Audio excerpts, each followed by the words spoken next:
Switch on.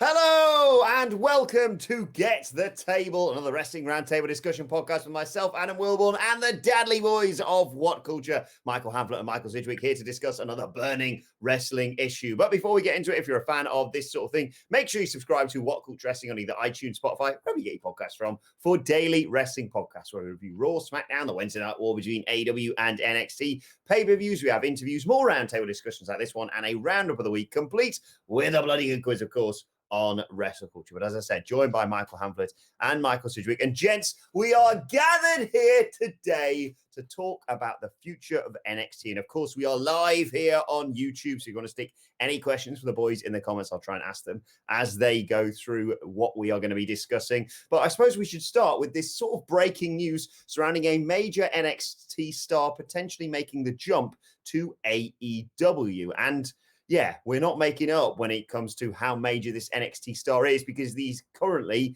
the NXT World Champion.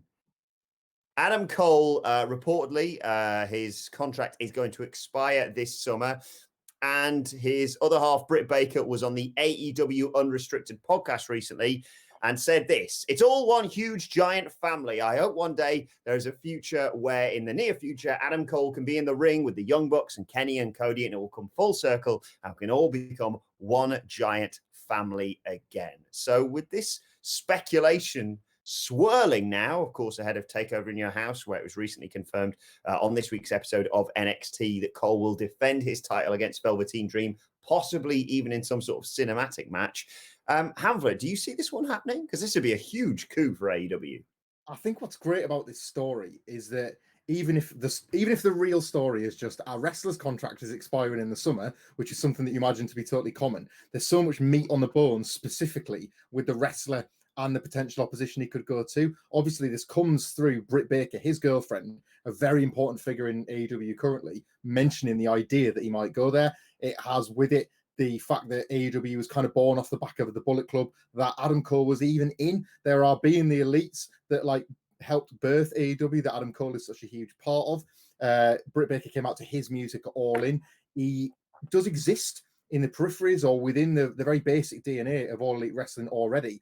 And he finds himself at a bit of a career crossroads, working on the assumption that either his AEW, his NXT title run is going to come to an end, or the Undisputed Era might be crumbling gradually around him. There's never been much of a thirst for Adam Cole to go to the main roster, other than to get that incredible Adam Cole baby chant in front of those massive crowds, in front of a WrestleMania audience, something like that. He is one of those guys, the Undisputed Era, one of those acts where nobody was thirsty for that call-up because you didn't want to see what happened to the rest of the call-ups happen to one of the coolest things that you liked. So this almost feels now like an attractive end to his time with the company, even if, as I said at the very beginning, it is nothing more than just wrestler's contract expiring in the summer. For me, we need to consider the source slightly on this. My suspicion is that he's taken the words of Britt Baker on said podcast quite literally, because without like naming or blaming the dude, as far as I'm aware, he doesn't have the same reputation, and I know certain people will laugh at certain names, but ultimately, in terms of actual broken stories, you'd put Dave Meltzer, Sean Ross Sapp, Ryan Satin, John Pollock, all in the same kind of conversation, wouldn't you? Mm-hmm. Like Alvarez on Wrestling Observer Live, even though he doesn't quite the same level of respect as a journalist as those, and for right reasons. He does mostly radio nowadays, but the guy who's broken this story, I'm not entirely sure how connected he is, and therefore I think he's actually connecting dots. I've read from genuine scoops people on Twitter that he's actually locked in, but say theoretically the contract is set to expire, and whether Adam Cole would fancy a move to AEW, you have to expect that with his girlfriend there absolutely thriving, with AEW kind of beating their ass regularly in this Wednesday night war, that there would be a temptation for him to go, not least of which because of his story and backstory with the Elite. But ultimately, if you look at what led Adam Cole to prominence, a lot of it was the BTE vehicle, which encouraged creativity, which in fact AEW does. So maybe it speaks to what he would like to be as a performer, that AEW would be able to fulfill a certain need. But at the same time, if you look at Adam Cole and how pushed he's been and what he's like as a performer, I always think of his goddamn face. And it's not just because he's an incredibly beautiful man. I think of how expressive it is, how much the camera adores Adam Cole's face, and how he just seems to fit into the WWE system a great deal. And basically, they will throw loads of money at him in the event of his contract expiring. And I just think someone like Triple H will put an arm around the shoulder and say, look what we've done for you in NXT. Look at how many days we've given you with that title. Look how much of a star we perceive you to be. Look what we did for you around Survivor Series weekend. You're clearly going to headline WrestleMania one day. And I think it's not just rhetoric that they gave the Revival that time when they said, oh, we'll do something with tag team wrestling. They instantly knew it to be bollocks. I think you can actually say something like this very convincingly to an Adam Cole. So I think you'd have one foot in and one foot out and would have a very conflicted mindset about what he would in fact do. This has sparked a lot of discussion already in the comments section. A couple of questions I'm going to throw at both of you now. Sid, why don't you take these to start off with at least? Mark Smith says, could Britt Baker have said this to get Adam Cole a better contract in WWE? And the Line Drive says, much like Marty Scurll, Adam Cole has done better without the Elite. Going to AEW would be moronic and a step back. Cole is one of Triple H's boys in the same vein as Seth. Your response to those two questions, Sid? Has he outdrawn a single AEW Dynamite segment? So he's not better off then, is he?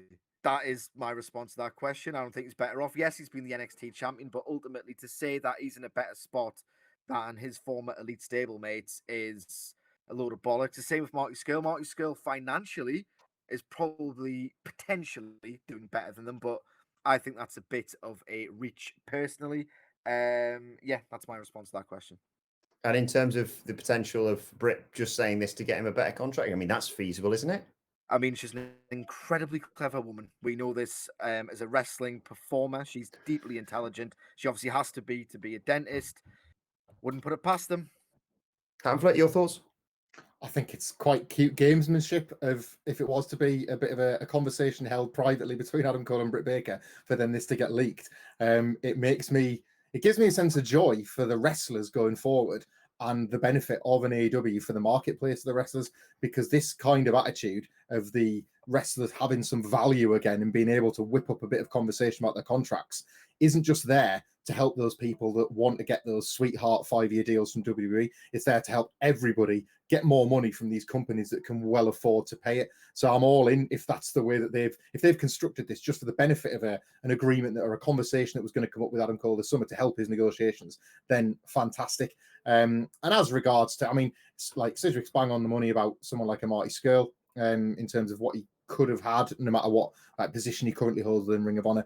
And even when Adam Cole's losing ratings battles against AEW, I still think it's quite hard to judge whether or not you'd consider everything in his WWE run a total blazing success. He's a very, very popular wrestler in probably the most popular actor in NXT for the past couple of years. But we've had to come to accept that regardless of them now calling it the C brand, NXT looking at viewers alone is still a niche concern. You still don't get the pops and the responses that you would expect for the majority of NXT stars when they get called up to the main roster. And whether or not Triple H would put that arm over his shoulder and say, yeah, look, we're going to get you through that main event of WrestleMania. Think about how many guys he's probably said that to, and then had to kind of look the other way when they're coming back through Gorilla off another bad episode of Raw. I'm sure he'll do his best for a guy like Adam Cole, but nothing's guaranteed until you get onto that Raw SmackDown roster and somehow make it work there, which still feels Wild West compared to a lot of NXT. Yeah, I'm inclined to agree that there's an argument to be made that some people may be better off not going to AEW and sort of making their own way through the wrestling industry. But it's difficult to say, oh, well, just because, Triple H is obviously a huge fan of Adam Cole, that he's Teflon to bad booking. Look at people like Ricochet, who you thought, well, they can't get this wrong. Look how great he is. Obviously, yes, he's not as big as certain guys, but he's so talented. And we've all seen that clip of him claiming or it being written that he's 6 foot whatever, and then there's a photo of him next to Zack Sabre Jr. I would be worried for him on the main roster, regardless of what Triple H thought of him. Before we move on and talk about the future of NXT, thank you for your donations and your comments already. We'll keep them coming. We'll try and get through as many as we can. Thank you to Mike Phil, who says, big time fan. You'll keep me up to date with WWE. Thank you very much, Mike. Thanks for joining us today. And Matt Rains says, afternoon, lads. I tweeted this last night, but I'm a sack of crap, and so I got no feedback. Is Britt Baker the best character in all of pro wrestling? Also, handful at the beard, commit or shave, lol. Sid, you're a huge fan of hers. Why don't you take this one?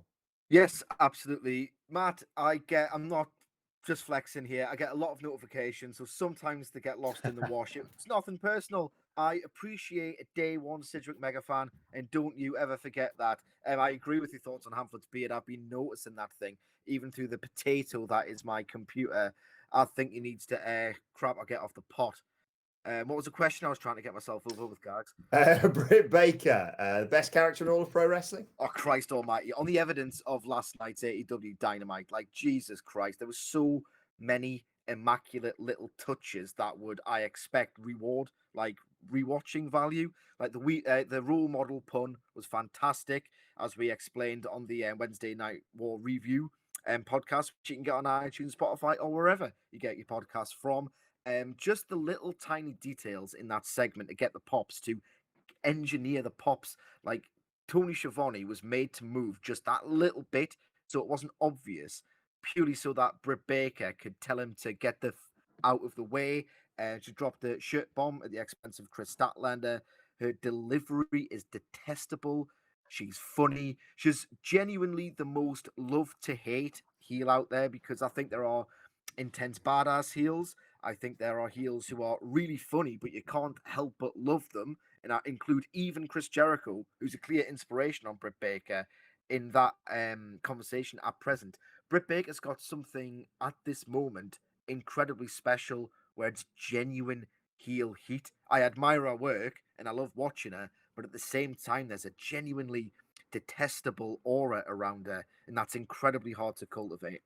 I think like an MJF type, if you were there in a live crowd, if indeed you're allowed to be there in a live crowd, even if you started by popping when she came out or clapping or whatever, she would do something that would make you earnestly boo. She would do or say something that would make you hate her. Wrestling moves so fast at the moment. So as we speak, I mean, just what, 3 months ago, 4 months ago, we were considering Britt Baker a bit of a dead rubber, and she's turned it around that quick. So within a few weeks, it could be somebody else. But generally speaking, wrestling moves so quick that it tends to be that like gut feeling about if you know if just somebody's the best thing going in the industry currently, and that's exactly who she is. If you were put on the spot right now, I think without actually having to try, I think it would be Britt Baker you would probably fall upon as that one single character that is kind of like a work has just been flawless. With regards to my beard, Matt Rains, I'm embarrassed to even call it a beard in the presence of Sidgwick and our editor, Adam Nicholas. The only lifestyle choice I'm making here is not being asked to get that electric razor charged in my bathroom. It needs to go. I'm very aware of it. I just can't be bothered. Before we talk quickly about NXT, I thought we'd pick up on this from the comments. Ren's Triple X asks, as a huge fan from the Philippines, thank you so much for supporting us, Ren's, says, any updates about New Japan? Sidgwick, what's the latest on all that? The latest is that, if not already, Japan is in the process or is very close to lifting its state of emergency.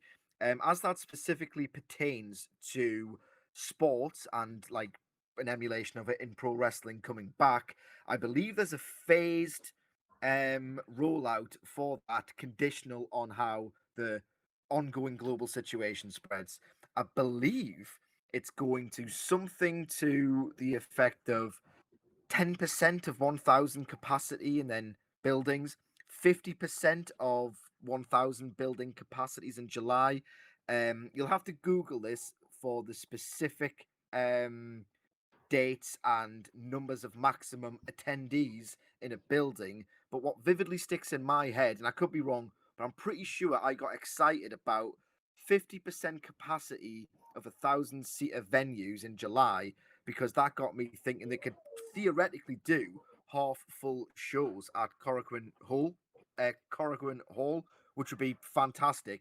It wouldn't be the same, but it would be almost the same, which would be absolutely fantastic. Whether they're willing to or not is another matter. I suspect they're just trying to be baby faces about it. They've said that they're exploring the possibility of empty arenas. But if I was a betting man, and I'm not because I don't have any disposable income because I have 2 children, I would bet on New Japan coming back in July or August, conditional on the spread, 50% capacity in one of their huge loyal hometown venues of Korakuen Hall.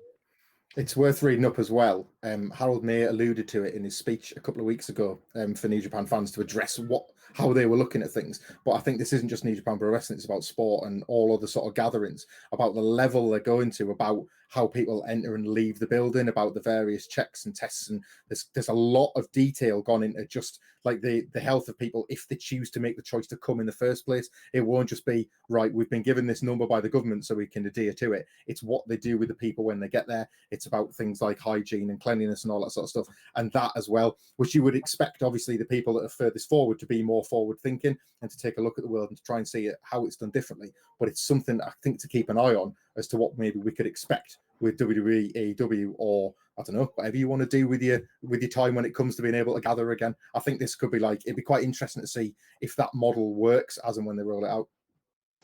Right, let's move on to our central point of today, though, and the future of NXT, which has been caused by the speculation around the future of Adam Cole potentially heading to AEW. Obviously, as I said, Adam Cole's facing Velveteen Dream for the NXT Championship, a takeover in your house. But just looking forward, Michael Hamflett, across the board, you've obviously got Keith Lee as NXT North American Champion. You've got Imperium, your Walters Boys as tag team champions. You've got Charlotte Flair as NXT Women's Champion. Who do you think the future champions should be in NXT going forward? Oh, it should. You see, you've said should. Otherwise, I was going to say, well, Dexter Lumis is going to be the NXT champion, isn't he? Killer Cross, Karrion Kross, sorry, is the guy. It already feels like the guy. And in a world, even with Adam Cole, he's somebody that just feels elevated to that level straight away. NXT generally tends not to go too long with babyface champions outside of that record-setting run by Finn Balor. In the more sort of recent years, they've liked to have titles on heels for a great deal longer. And I just feel that if, say, Velveteen Dream was to beat Adam Cole, which is imminently possible, I suppose, in your house in this cinematic match, otherwise, why are we having this match in the first place? Karrion Kross feels like the perfect guy to beat him. It was never destined to be Matt Riddle, unfortunately. Otherwise, he would have always been an answer to this question. But he certainly feels like the guy who they're priming. I don't think they donate so much of Tommaso Ciampa's credibility and the inevitable defeat that we expect in your house if they weren't big on this. The production of that segment was just beautiful on NXT on Wednesday night, and pretty much everything they've done with him so far has been star making. So I think it's hard to look past him going forward in the men's division. And in the women's division, I'd still like to hold out hope for, even as a heel, Candice LeRae eventually getting a decent run with that women's title. Again, the babyface rule suggests that Io Shirai is probably the one to beat Charlotte Flair ultimately in something of a dream match if it ever happens in front of a crowd, because we didn't get that finish on television. But then Candice and Io Shirai have a lot left over from Io's turn, and since then she's kind of reverted back into being a babyface, and LeRae's a heel. So I've got high hopes for Candice LeRae, even though she's probably a little bit still miscast. For me, the way I would get around Adam Cole needs to lose that title. I just don't think it's got any juice left. The reign, if you look at the process of elimination, he's got very few, if any, credible babyface opponents left that he hasn't worked or at the present time holding the North American title in Keith Lee. In retrospect, it was a big mistake not to pull the trigger on him when he was red hot coming out of Survivor Series. I'd have to echo Hamflett there. If, in fact, Velveteen Dream does beat Adam Cole in your house, and I kind of think he will, I think they've got 1 foot out of that already and will be thinking of doing it, using Velveteen as a transition to Karrion Kross. If you look at the production, this is the thing to look at, not the pushes necessarily, even though he's getting a huge one. If you look at the care and attention that's got into his Karrion Kross's entrance, look at how much money has been spent, how much effort's been spent, how much care has been spent. Even like the little touches, you didn't see Karrion Kross do the usual thing that I take the piss out of NXT for and come out and just do a silent confrontation with Tommaso Ciampa in what ordinarily would have been a run of the mill segment on NXT, they went to a huge effort with that close up that barely even looked like one. He just looked gigantic.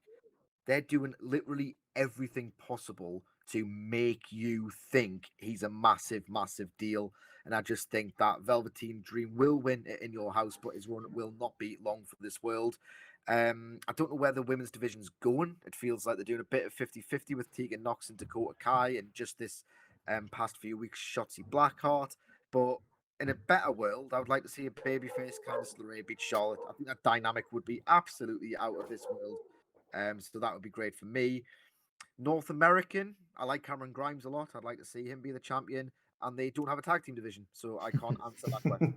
There's quite recent precedent for that cross, like the Dream as a transitional champion as well, because it mirrors a lot of how they got the belt from Samoa Joe to Bobby Roode via Shinsuke Nakamura. Shinsuke Nakamura winning the title was this great moment, but in the meantime, Bobby Roode was all that anybody could talk about because of how incredible that glorious presentation was. He was destined to win that title regardless of how he was in the ring, because people instantly fell in love with that character, as they kind of have done with Karrion Kross as well. So that feels within the NXT wheelhouse. Drew McIntyre to Andrade, the same.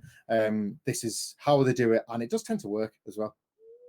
Yeah, I like the sound of that. I think I'd hope for Birch and Lorcan to win the tag titles. I sense probably with Imperium just winning, they're probably going to retain. Maybe Kushida as NXT North American champion. We can dream. And I personally would like to see Rhea Ripley regain that women's championship, although I wouldn't have no complaints with the likes of Io Shirai or Candice LeRae claiming it. I just want more Charlotte Flair on telly. I really feel like WWE aren't doing enough with her. Thankfully, she's getting a champion versus champion match on Raw for no reason against Asuka on Monday night. Why? So. Insist. I know they do this as a booking thing, and I know this is a tangent, right? But they've literally just had a champion versus. I know they're desperate for ratings, and that extends to AEW, unfortunately, with this Buddy Mike Tyson bollocks. But like, why do it in such a way that you diminish your champions over and over again? It just boggles my box. But even if their theory was, you know what, Charlotte equals ratings, and that's why they initially started doing it, she clearly doesn't. Like, I have no complaints with her as a wrestler, but the oversaturation we've had, and I get it, she's a heel champion who just loves to shove it in your face, but the fact that she was in the title match, or in the number one contenders match last week, or this week I should say, with Natalya and Nia Jax, and now is just having a match against Asuka and has fought Bayley, and she's on everything. She'll be on the bump next. That's the biggest show they have. Right, let's talk a little bit more about the future of NXT. Obviously, they're not in Full Sail right now, Michael Hamflett, but could you see them leaving them? Could you see it? It's been speculated for a long while that they could tour smaller venues. Is that a possibility? Obviously, it's all dependent on when things get back to normal, but assume we are, 5 months ago and everything's normal. Could you see that happening going forward, even just temporarily? Yeah, I'm more conflicted on this than I used to be. I was far more in favour of them just staying in Full Sail because I liked it as a home base. That crowd just elevates absolutely everybody. There's virtually nobody that they give total silence to. They'll boo, they'll cheer, they'll behave themselves for the most part, but when they are kind of going into business themselves, there's still a great sense of atmosphere, and it can be a fire pit, and that's what this product has desperately lacked in the empty arena or in that performance centre. But seeing the same site every week, it just contributed for me to the malaise around NXT at the moment, something that it struggled to shake for most of 2020, but especially in the Performance Center era.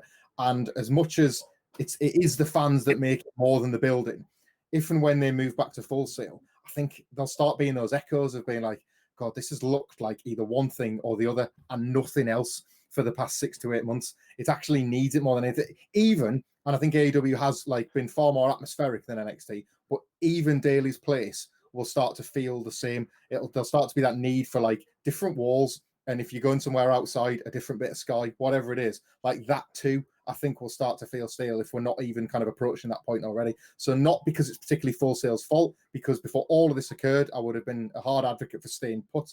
It's got to be small, because I think we have to be fair about this and say they're not likely to draw 3,000-4,000 fans. People are only so interested in these characters currently. But yeah, if you want to dress up some of the venues on the Largo Loop, I'd be all for it.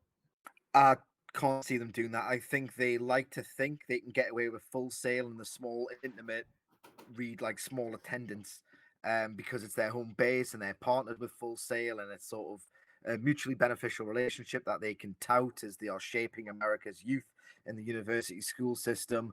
Whereas I don't think they'll trust themselves to draw AEW Dynamite-sized arenas. It's just a different kind of thing where WWE fans have had this experience where AEW fans have not. And I just don't think that they would willingly make themselves look small time unless they've got the inbuilt excuse afforded by Full Sail. It's just not in the company's DNA, in my opinion. They legitimately go to the biggest arenas per city and go to incredibly convoluted lengths to top them off and to film them from special angles rather than just make the shows look unique, more intimate, noisier in like the college basketball arenas or things like that, or the ice hockey arenas. So yeah, I just can't see it happening. The line drive, thank you for your donation, possibly hitting the nail on the head with our Charlotte Flair issue, saying the booking with Charlotte is the same thing Vince always does. He loses his new star, panics, and immediately goes back to who he feels is safe, i.e. Charlotte and Lesnar. Do you think that's fair, Sige? Yeah, I would say so. I know she's not impacting overall viewership, but as far as I'm aware, Charlotte Flair's individual segments tend to do quite well. So I can kind of see why he would do it, and it's just what they do. They will force performers down your throats, and they know what they're doing because they had Charlotte Flair's script. Oh, they need more Charlotte Flair, so they're kind of weirdly self-aware about it. I just, it can only end in one way, and that is total and utter rejection. Don't know why they do it. How can they not be self-aware? Because they're filming so many of those shows together. They're just changing the spotlights from red to blue or yellow or whatever. And she's in the building. It's one thing if they were like calling her and flying her in from another town because they want her at the last minute, or helicopter her into to finish a house show and then appear at the end of Raw. Like they're just saying, oh yeah, don't bother getting changed. We're going to send you back out there in 10 minutes. We want you to record something for SmackDown. Like it's happening in front of their very eyes. They're seeing her go through Gorilla and over again and thinking, yeah, needs more Charlotte. It's a weird one. We talked about potential future champions. I want to talk a little bit more about future stars of NXT. Hamflet, you mentioned Dexter Lumis there. Could you see any more in that sort of vein, or do you see him just being pushed to the moon in the next few months? I sense that we're stuck with Dexter Lumis. I don't know if the other week was something of a ratings test because he was quite heavily featured and heavily promoted, and then NXT just didn't gain any particular ground on AEW, and they've maybe decided with him not featuring this week, maybe that was a conscious effort to walk him back or to just keep him out of the main event for the time being. This is sort of cheating, really, because he is a star, he's part of a star act, but Roderick Strong, the babyface, as an actual star, I'm ready for that again. My dream, obviously, as we talk about all the time, is to come at the expense of Adam Cole and to deal with the explosion of the Undisputed Era for some big matches in front of big crowds. But this is a chance for them to get babyface Roddy Strong right.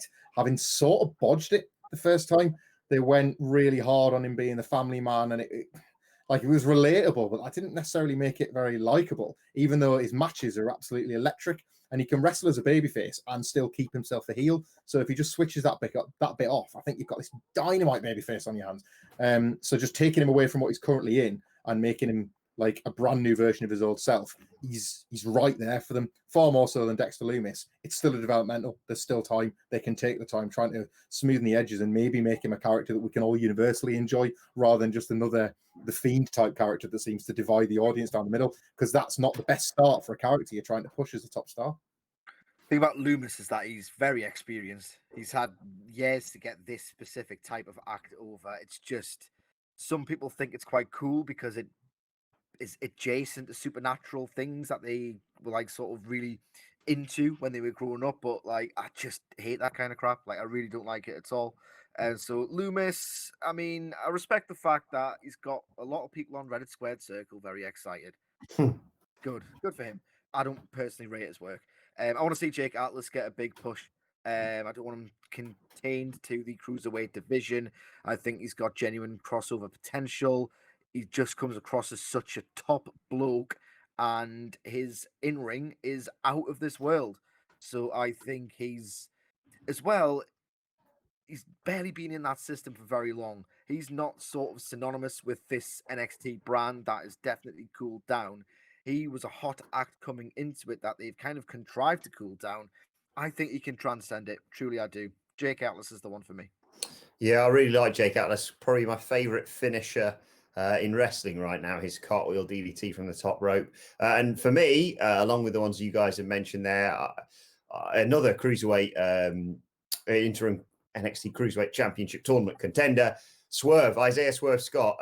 He's been a revelation for me since I first saw him. And it's difficult to pick proper future stars, i.e. people we haven't really seen that much of, but what I've seen of Swerve has been great, and I think he could be a real star and easily transition into like an NXT North American Championship reign in the next year or so without much question. One final thing I want to talk about here, we started talking about this major NXT star potentially jumping to AEW. That, if you've just joined us, is Adam Cole. His contract is allegedly set to expire this summer. Britt Baker was talking about him potentially joining her and the Young Bucks and Kenny Omega and everyone else over in AEW. Michael Sidgwick, do you see people going the other way perhaps in the next year or so? It's all been sort of one-way traffic at the moment, but could you see WWE potentially poaching some of AEW stars? It's a strange one because every whisper I read on Twitter at the moment, and this will go awry, it's something I don't like to think about, but nothing good ever lasts forever. At the moment, and as I said, if TV time comes at a premium in the months and next couple of years to come, at the moment, it is genuinely considered like a huge bonding experience being in AEW. Every indication I've read and heard is that the vast majority adore working for that company. Schedule's good, the camaraderie's good, the creative freedom's good. At the minute, it is considered a kind of wonderland among the talent. I've heard different things about the EVPs. So at the moment, I don't think, other than loads and loads and loads and loads and loads and loads of money, that there's any kind of impetus to go from AEW to NXT, other than the money, as I say. But that is a massive thing for a pro wrestler. You've got a limited career. You've got, especially now with the ring style as it is, you've got limited earning years. If I was to pick two performers in one act that should realistically make the jump to NXT, it's Private Party, because they're never going to reach their potential without just grinding and grinding and grinding on the Indies and WWE's house show loop, which you'd expect might come back into prominence when all of this ends, which just feels like a fanciful notion. But yeah, Private Party need to work more than once a week, in my opinion, to reach their mammoth potential. Because it feels like under the schedule that AEW have got right now, they are regressing. I had Private Party in my notes as well. The strangest thing, because they were one of my favourite acts before I really got to see them work properly. Road 2 did a phenomenal job. I want to say it was Road to last year's Fighter Fest. Cedric will have a better memory than that for me. But just sensational backstory, an origin story that told you everything you need to know about them straight away.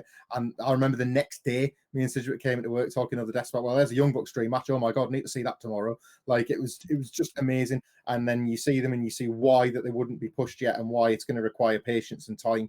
But it's really hard to get patience and time when you're working once a week. Obviously, once a week is better than like not at all at the moment. But you would think that when things get back to normal, unless AEW's schedule changes, which is a selling point of working for AEW, then they're going to be a little bit trapped. And funny that we're kind of talking about the tag division, because I thought this a little bit on Dynamite this week.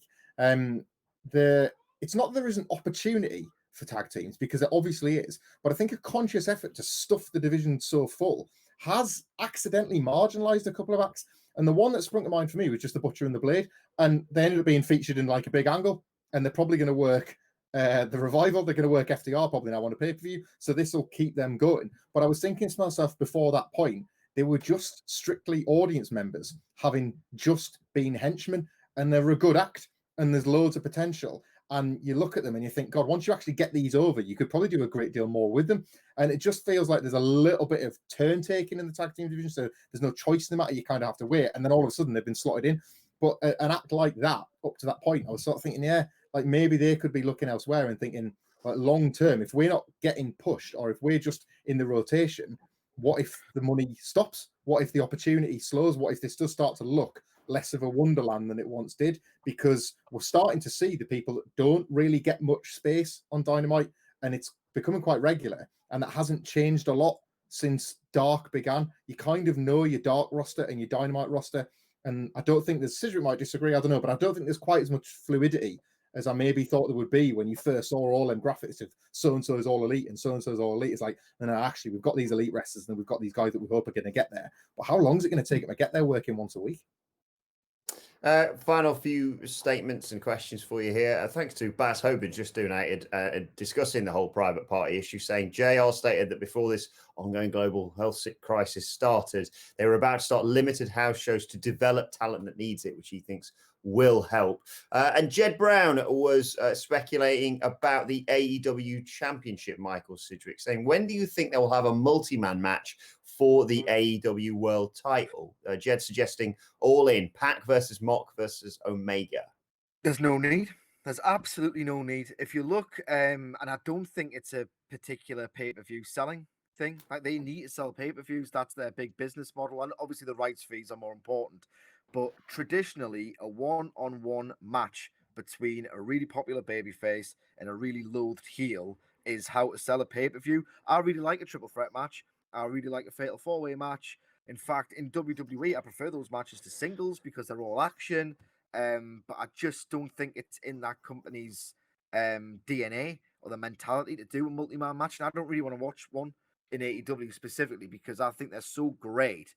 I think they excel at crafting long-term one-on-one rivalries. And while they've still got that storytelling book and magic, and they don't have to resort to that kind of match, I really don't want them to. Yeah, it feels like a plaster they would rip off, wouldn't it? Like once they've done it, it'll become a kind of thing that they can lean upon more often than they should. It's never about, this is the thing, like while the booking's so good, it's never about the match. It's about getting there, and how you get to a singles match is by developing two great single stars and then putting them together in a really fascinating story. You shouldn't really be thinking, how can we lodge three guys into the main event? WWE started doing that because out of necessity, they believed they'd run out of ways to do things creatively with just two people. So it was worth adding 3 and 4. AEW was like a fresh start when theoretically everything had been done. And they're trying to reinvent the wheel by reminding people that it's more about having your really strong babyface and a really strong heel first. Before you even announce the match, you want to see them fight rather than thinking, well, we're going to have a triple threat at the next pay-per-view. Ryan Cade Bean, regular contributor, thank you so much for joining us and donating to the questions. Ryan saying, there's no way in hell WWE's letting Adam Cole go. He's one of their top stars in the business right now. If he does leave, NXT will not be the same anymore. Yes, Ryan, they're echoing many comments from WWE fans that we've had today. Ryan continues, but I feel like there's too many sports entertainers in the main roster that could and probably would bury Cole. But think of all the good dream matches that could put Cole over. One final question for you here, Michael Hamflett. We started by talking about Adam Cole going to AEW. I know she has said previously on, I think, the Talk is Jericho podcast that it wouldn't happen, but is there any way we could see Britt Baker going the other way to join Cole in NXT? Absolutely not now, and not for a long time. What's happened with Britt Baker is obviously that she has found her voice in this character, but she's also like hyper intelligent and will know that the system that she's in has helped her find that voice and develop that voice. She credits Chris Jericho, she's credited Kenny Omega, and probably others that I've not seen, that for helping her like find herself and acknowledge that one thing wasn't. Khan. Was he involved in it? You can say it. You can say it. One thing wasn't working, but we'll try and make something else work instead. That's a good acknowledgement and a good attempt to problem solve and fix at a very early stage. They didn't give up on her when plenty, us included, sometimes the podcast was suggesting that they should. And she should probably now, if for nothing else, for how successful she currently is, trust that process more than the relatively unknown one of NXT. Hamflet, did you know Britt Baker's a dentist? Britt Baker couldn't possibly work a WWE schedule and keep a dentistry practice at the same time. It doesn't matter how much buzz she's got she is right now. WWE would not let her do it part-time. She's not Brock Lesnar. Stay in AEW where you can do the things you like, because the things you like to do are fantastic. Dr. Britt Baker. Final question here from Heiberg. I think I know the answer from both of you. If a takeover went head-to-head with an AEW pay-per-view, what would you watch? Let's put takeover in your house up against Double or Nothing. Michael Sidgwick. Stupid question.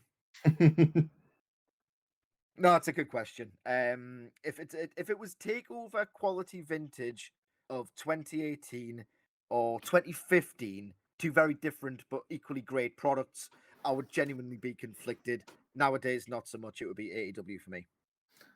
I'd nearly kill myself with pneumonia again watching them half and half until I saw the house set, and then I just put that full screen and watched Double or Nothing the next day. I really hope this doesn't happen. A, because of the arguments it's going to cause at What Culture, and B, the last time we did a head-to-head AEW and NXT thing, I had to be Jeff Stelling, passing between Adam Nicholas and Adam Cleary, who were reporting on both shows. So I effectively watched neither. But thank you so much for your question and all of your questions and donations centering around the topic of the future of NXT, especially around the speculation of Adam Cole jumping to AEW. Do let us know your thoughts on that in the comment section below. And don't forget to like, share, and subscribe. And subscribe to What Culture Wrestling on either iTunes, Spotify, wherever you get your podcasts from, for daily wrestling podcasts. Of course, we'll be previewing SmackDown tomorrow live here on YouTube at 4 p.m. And Wrestle Culture with a hashtag Bloody Good Quiz as well tomorrow afternoon. Let us know your thoughts on Twitter at What Culture WWE. Well, actually, they can follow all three of us. You can follow Michael Hamflett at Michael Hamflett. You can follow Michael Sidgwick at Sidgwick for AEW criticism this week. Are you happy? You can follow our lovely editor, Adam Nicholas, at It's Adam Nicholas. You can follow me at Adam Wilborn. You can follow us all, as I said, at What Culture WWE. But this has been Get the Table. My thanks to the Dudley Boys. Thanks once again for all of your questions, all of your donations, and most importantly for joining us. And we will see you soon.